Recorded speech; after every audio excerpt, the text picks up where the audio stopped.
folks, Jack Griffiths here from Peach Guitars. Welcome to another video. Today is going to be discussing a little collection of new instruments from Gibson and Epiphone that have a particular theme, which you've probably quite easily been able to surmise from the title of this video and just by looking at the guitars in question. You may or may not be an Oasis fan, but I'm guessing if you've clicked on this video you probably are, and you want to know a little bit more about the intricacies of the instruments. I have to caveat this myself by saying I'm a huge Oasis fan, particularly of Noel. I think he's one of the best guitar players, probably of all time, in my opinion.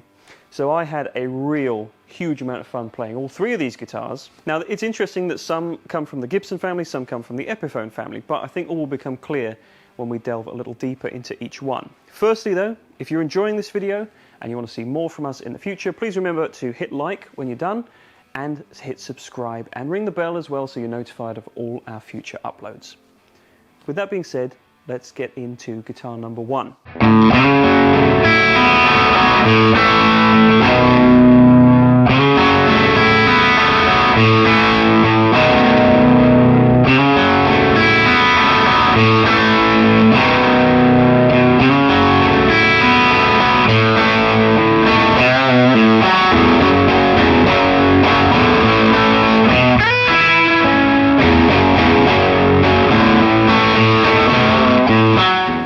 We'll start with this one because this is going to be the one that's caught most people's attention. So when the tour was announced earlier this year, the early clips showed that Noel was playing this mystery 50s blacked out kind of Neil Young-esque Les Paul with two P90 pickups, and I did think to myself, I wonder why is he doing that? What's the significance of that? Is it going to work with the traditional Oasis tones that we all know and love? Of course it does. It still sounds like Noel. It still sounds fantastic. So spec-wise, Les Paul standard. It's got a slightly slimmer neck profile, so it's more in line with like a 60s kind of a thing. Rosewood fingerboard, mahogany body and the maple top. Completely blacked out with the chrome. I think this thing looks really stylish. Grover tuners, no issues with tuning on any of these instruments that I've played today. No issues navigating the controls as well. They all do exactly what you expect them to do and do it very, very well.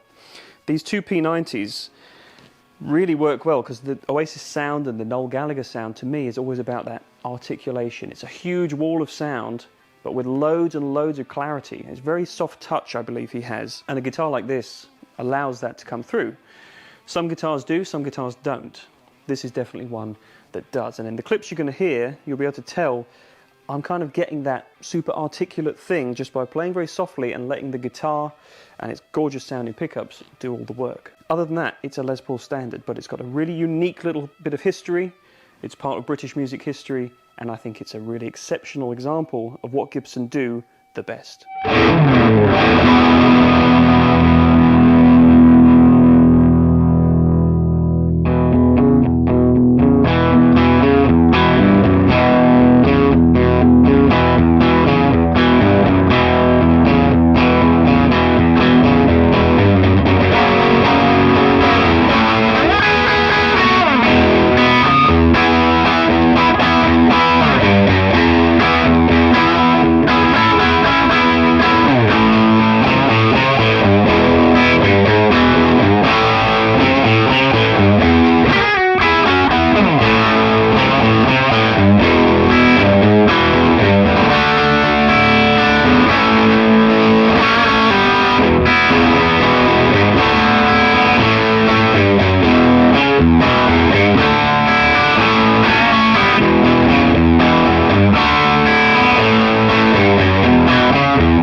number 2, this is the one that perhaps will be a little more odd and confusing to some people. This is the Epiphone Gem Archer Sheraton.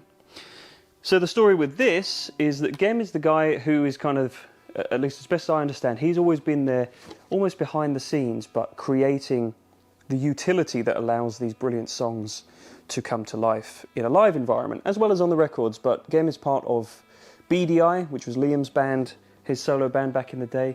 He was also part of the High Flying Birds, and he's a big part of the Oasis sound as well, right up to present day. And my understanding is that he's the guy that provides all the extra texture. You've got Noel doing his thing, you've got Bonehead doing his thing, and then you've got Gem kind of filling in the blanks and creating a lot of really nice texture, nuances. So this Sheraton, with mini humbucking pickups, really nice semi-hollow, and this trapeze, all these little details make for a slightly more articulate, a lot brighter sounding guitar as well. So as soon as I plugged this in, it came alive. It does all that beautiful, high-end, detailed kind of tone that I wanted to get from it. The controls, again, very responsive. All I have to do is turn down the volume a little bit, and I get a nice sparkly clean all the way back up, and you get this really nice crunch. These mini humbuckers, though, do it in a different way, where they're kind of giving you some more of the detail that you get from the from Noel's guitar, the P90, but a little bit more body at the same time, and of course, noise cancelling, being humbucking. It's really showing the quality of what Epiphone is doing these days. This guitar just feels fantastic. It doesn't have any of that kind of sheeniness that some guitars in the past have had. It just feels like a quality instrument, and I can see why this is the kind of thing that a utility man like Gem would need and would want to use to provide all those great tones and textures across a whole wealth of material. This is the kind of guitar that will deliver that for you right across the board.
So last but not least then is this, which is the Epiphone Bonehead Riviera. So Bonehead is of course the other guitarist in Oasis and has been from the start. So on the first 2 big albums, he was right there along with Noel, being a major part of these songs, and they played very differently. And the instruments that they chose and used kind of reflected the way that they played differently. So Bonehead was the guy, and still is the guy, that plays the bar chords, whereas Noel likes to play open chords. And the distinct difference there is that this guitar lends itself to a warmer tone. I found myself just playing a lot of bar chords in the spirit of the man whose signature is on the back, and it totally works. Again, the controls are super responsive, but having that slightly warmer, slightly duller attack makes this a perfect rhythm guitar. It also sounds great for some leads. This particular guitar is based on a 1982 Riviera, which was Bonehead's main guitar for all those classic recordings. I've never played it, I've never seen it, so I don't know exactly how well this replicates that, but what I do know is this is just another quality instrument. And even though it's tied to an artist, the thing I love about all three of these guitars is that you could take them and apply them to any style, any playing sensibility, and the quality is there to back up pretty much anything that you want to do with it.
So, folks, I hope that you've enjoyed all of the tones that you've heard across the three guitars. I just want to stress as well that I did not touch the amplifier. I was playing through a fantastic Bad Cat, Black Cat mod shop. This is the new version where they've, Mark Sampson, before he died recently, revamped one of the Black Cat amplifiers from Bad Cat.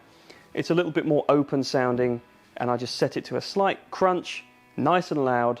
That's the Oasis thing. It's got to be loud valve amplifiers. Guitar interacting with it, especially those semi-hollow guitars, but the P90s do it as well. It just feels like a very alive thing. Couple of pedals on the floor, TS9 for a little bit of a lead boost, and an MXR carbon copy delay for some more of the spacey stuff. The reason I mention that is none of that stuff changed at any point. All three of the guitars were met with the exact same tone from the amp, so you really hear the differences between the three, and I do feel like the characters come across quite distinctly. So, that's it. I hope you've enjoyed it. Let me know down in the comments which of the three is your favourite. I have to say it's probably going to be a little bit difficult to pick up, particularly the Gibson Noel Gallagher guitar, but if you are lucky, head to the website. You might just be in luck in securing one, or indeed either of the other two. If you want more information, the website is the place to go. Click the link down in the description below. As I said before, if you've enjoyed this video, please leave a like, please leave a comment, and please subscribe if you want to see some more from us in the future. But until next time, I'm Jack. Thanks a lot for watching. Take care, and I'll see you again very soon. Bye-bye.